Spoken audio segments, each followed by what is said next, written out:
If you're new to the channel, welcome. This is my dividend investor portfolio that I started last year on September the 5th. I deposited $200 each and every month into this portfolio, $100 on the 8th and $100 on the 23rd of each and every month. Today is August 23rd, so I've already made my $100 contribution, which brings the net worth of the portfolio to $2,768.58. Right before we do get into my holdings, any new dividend income that I have made, the projections I am meant to be making in dividends, also any buys, any sales, or any other transactions that have been made, I want to say I appreciate you for even clicking on this video. If you haven't already subscribed, please go ahead and hit that subscribe button. It will be greatly appreciated. I also do post daily shorts about the portfolio, any buys, any sales that I do make on the portfolio, any new dividend income that does come in. I do that on a day-to-day basis. So if you haven't already subscribed, go ahead and think about it. And if you have any comments, questions, or critiques about my portfolio, put it in the comments below. It would be greatly appreciated. Let's have a little bit of a conversation, right? So let's go ahead and get right into my holdings.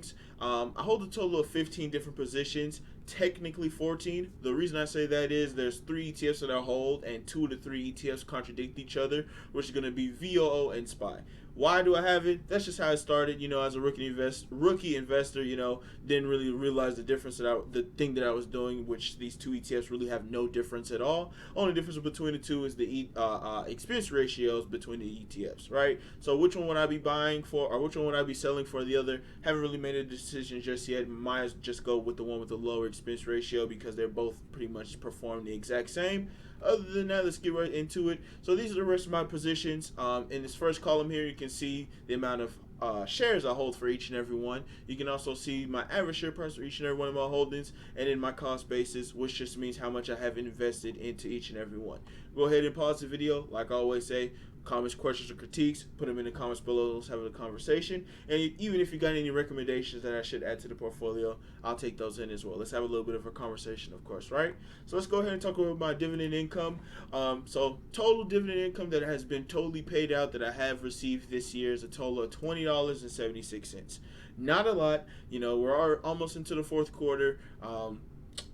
Yeah, it's not a lot, right? It's proof of concept to me, of course. I'm still steadily growing to my goals of even living off of dividends. You have to start from somewhere, even if you're only depositing $25 a month, right? Starting from somewhere is just, the main thing is getting started, right? And then look at your projections in the future and see where you want to be, right? So right now, like I said, $20.76 has been paid out to me this year in total earned dividend income so far. I have another $13.47 that is estimated to come in. Reason it says estimated, I always do, like I say, deposit $200 into this portfolio. I rarely hold a lot of cash for a long period of time, so when I reinvest that money into my dividend compounders, that estimated number will always grow. Same with the total income number will always grow. So these are just projections just right now, but what has been totally paid out is a total of $20.76, right? I have another 19 cents that's meant to be paid out here soon. I don't know if it's going to be August. It may be the start of September, but I have another 19 cents coming in soon, right? And then if you want to crunch the numbers down and see how much I make monthly, I make a total of $2.87 monthly in dividends, right? You may be saying that doesn't pay for anything. It actually kind of does. So M1 Finance is the brokerage or the platform that I use for my investing, and also they have a platform fee that they do charge, which is $3 a month. So $2.87 to a $3 a month fee.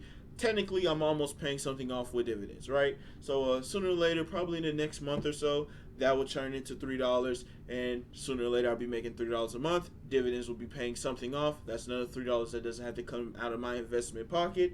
Dividends will be paying for it, right? I just need to keep a hold of $3 in cash for M1 Finance to withdraw from the platform itself, right? So this is my dividend income. So also, if you're probably curious on how much I made last year, only made a total of $2.16 last year.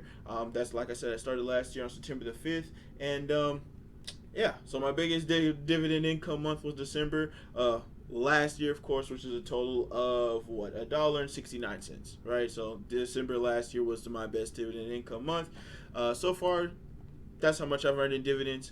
I know it's not a lot. I know you're expecting a crazy amount, but with a small portfolio like mine and a few holdings that I do hold, they're not really just mainly for dividend use only or dividend income only. They're also great companies, and I think they'll grow for the next 30, 40 years, and I'll continue to invest into them as long as nothing changes up, right? So yeah, that's my holdings. That's my dividend income. So let's go ahead and check out my transactions in the portfolio. Any buys, any sales, any new dividend income. Right before we do that, of course, I know you see these ACH transactions here of -$100 and -$30. I'm gonna go ahead and explain that right now. So there was a little bit of a conflict between me and M1 Finance and also my bank that I do use. When I put my first deposit out on the 9th of $100, 5 days later, the deposit never went through, right? I was never notified beforehand of the deposit being withdrawn and then the fee also being withdrawn as well. So I reached out to M1 Finance and said, hey, I understand why it happened, completely understand, but I had 5 days in between of no notification, no communication, and with this platform, they gotta have your email address, emergency contact, phone number, so on and so forth. So all the ways they can contact me, but I never got contacted, right? So this is why I have a $30 ACH fee, and then they revoked the $100 that they technically loaned out to me, but it wasn't really a loan because I had the $100 in my account. It was just a miscommunication between my bank and them for whatever reason. It was the first time it happened. That's why the $100 was deposited. Then it was taken out plus another -30. Then I realized what was going on, so I deposited $100 again, technically the same $100 that I already had, and it went through. So no shade between me and M1 Finance. Everything was resolved. They said they may add a new notification when something like that happen again, because 5 days in between of a deposit, you should get some type of notification that it's not going through before you just automatically take a $30 fee, right? It was a little bit of an uncomfortable situation. Didn't like it happening, but we resolved it, and we're on our P's and Q's now, right? So hopefully it'll never happen again, and if it does, I'll just bite the bullet. But also, you see this M1 Plus refund, $30. They did refund me the $30 as well, which greatly appreciated M1 Finance. Still continue to use your platform, and yeah, I appreciate the courtesy, right? So yeah. That is why those red transactions is there. I know it's probably a little bit of like a, why is it there? Is he doing something wrong? So on and so forth. Just to get that out the way, right? So, and then the other minus transaction, like I said, the M1 Finance fee that they do have, if your portfolio is not over $10,000, they take $3 a month. And like I was explaining to you guys just a second ago about my dividends, I make $2.87 a month. The M1 Finance fee is $3 a month. So, someone's paying for itself, of course, right? All right. No, enough jibber jabber. Let's go ahead and get into the transactions that are pretty important. So I earned another dividend from Apple, a total of 20 cents. Whoop-de-doo, right? It's not a lot, but it's something, of course. Proof of concept. That's how I look at it when I see small. Even though these are small dividends, they are still dividends. And in the future, that 20 cents may be $200, $2,000, whatever it is, right? All depends on if I'm still continuing to invest in Apple and how the future plans out for Apple if they're continuing to grow dividends, of course, right? And then I had another dividend income come in, 36 cents from Caterpillar. Again, proof of concept, not a lot, but sooner or later you just gotta look at the future, be consistent, and just even get started, right? So other than that, I did have a buy order this afternoon. Reason it wasn't in the YouTube short that I did post recently this morning, it was an afternoon buy, right? Reason it was an afternoon buy is because Intuit reported earnings yesterday afternoon, so after market close, and I didn't want to buy that morning and it go up 6-7%, right? I should have made that buy a day before. But I wanted to see how this earnings report went to investors. No clue why, but Intuit went down almost 7%. I think it ended the day off at 6% in the red, right? So I went on and did a buy order when it was in the red at 7%. So I bought it at $6.19, the share price, and I bought a total of 0.08 shares, which is a total of $55. I may put another buy order in since I did put my $100 investment in just a second ago. What's it called? You won't see it on here because it hasn't fully went through just yet. I made that about like 10-15 minutes ago. So yeah, you don't see the $100 deposit, but you will see it here in it shortly when I show it to you. But yeah. So get back to those buys actually. So I did buy some more Microsoft, did buy some more MasterCard. I also did buy some S&P Global. I think those are just strong growers, and I'm just going to continue to invest into those currently right now. Vici, I'm currently holding off on buying, just to let you know. Even though interest rates are coming down, are projected to come down this year, right? I still personally think it'll be late or the start of next year. Who knows? But yeah, interest rates are coming down. The projection is coming out, so people are investing into these REITs again. And yeah, I don't think it's overinflated. I think the price Vinci's at currently right now is not overinflated. I just want to hold off onto my cash just for a second because I feel like it may have a dip in between. Right now, Vinci's at $32.90 a share. I think it's only down in the red by or it's actually in the green by 1% on the year. So not too bad. So Vinci has recovered. I know if you checked out my previous videos a couple of months ago, Vinci was down in the red by 15%, right? But Vinci's recovered. That's good to see. Still going to be investing into that company. Just right now, I want to hold off, see how things play out, and invest some more money into Vinci. But I have a huge stake in Vinci right now, so I want to invest into some other bigger but smaller players at the same, or bigger players, but call it a little bit more expensive, say it like that. I want to put some money into Costco, but Costco is just expensive. It's like buying a Gucci bag or a Louis Vuitton. It's just a belt, right? You don't want to spend all that money just on a belt, but even though it is a compounder and it is growing fast, I want to see if Costco comes back down to that $600 range. If it comes down to the low sevens, I'll think about buying it then. But right now, at the price is set right now, $879, almost $900 a share, and in the green so far this year, 35.13%. It's kind of elevated, and also at a 54 trailing 12 months PE ratio and a 50 forward PE ratio. You know, it's kind of expensive right now, and then a little bit under 2% free cash flow yield, right? So I'm gonna hold off on buying Costco. I really want to put some more money into that one. You know, as a rookie investor when I first started, I should have put a lot more into Costco. It's a great business, great retailer, and yeah, that's just how it plays out. There's always better opportunities in the future, and you don't ever know. At the price Costco's at right now, it could be cheap, right? We don't ever know. But yeah, so that's how I feel about some of my holdings right now. I may plan another buy order to Monday morning. Like I say, when I post my shorts, you guys will always see those buy orders. So I might buy some more MasterCard, continue to buy a little bit more into it. Hopefully it goes down just a little bit more, honestly, just a little bit more. Probably another 2-3%, and I'll buy some more into it. But even if it's on a green day, I'll still buy a little bit more because it is down a total of almost 7%.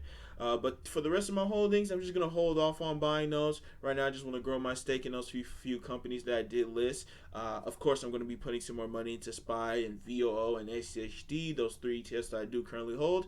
And yeah, and with waste management, I'm kind of holding off on buying that one just for right now. I might put some more money into that here in the future, but right now I'm just holding off on buying on that one. Same thing with Caterpillar, American Express. Home Depot may actually put some more money into. Like I said, interest rates. Home Depot also does kind of follow interest rates as much as Vici. Let me not say as much, but relatively close to Vici follows interest rates because, you know, with Home Depot, real estate investors buy things from Home Depot. Sometimes they take out a loan or take out a loan on some things when they spend $30,000-$40,000 on a home to, you know, remodel, so on and so forth.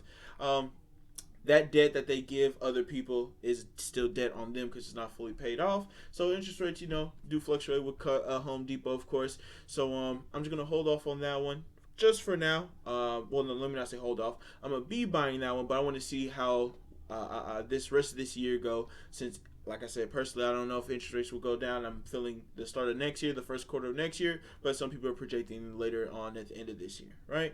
So Home Depot I got my eye on it right now. Same thing with Vici. I just want to see how things play out. Other than that, I think that's really everything. SP Global as well. I might buy some more of that tomorrow or Monday morning as well when the market opens. I just want to do a little bit more. Not in-depth research, but just look at P ratios, free cash flow yields, operating margins, and things of that nature. But yeah, so that's pretty much it. Last things last, I know this is probably the least interesting part. Just check out the portfolio's performance. So year to date, right now, the portfolio is in the green by 18.64%. I think we are underperforming just slightly. Yeah, 18.80%. Since Intune went down 6%, it did bring the portfolio down as well, of course.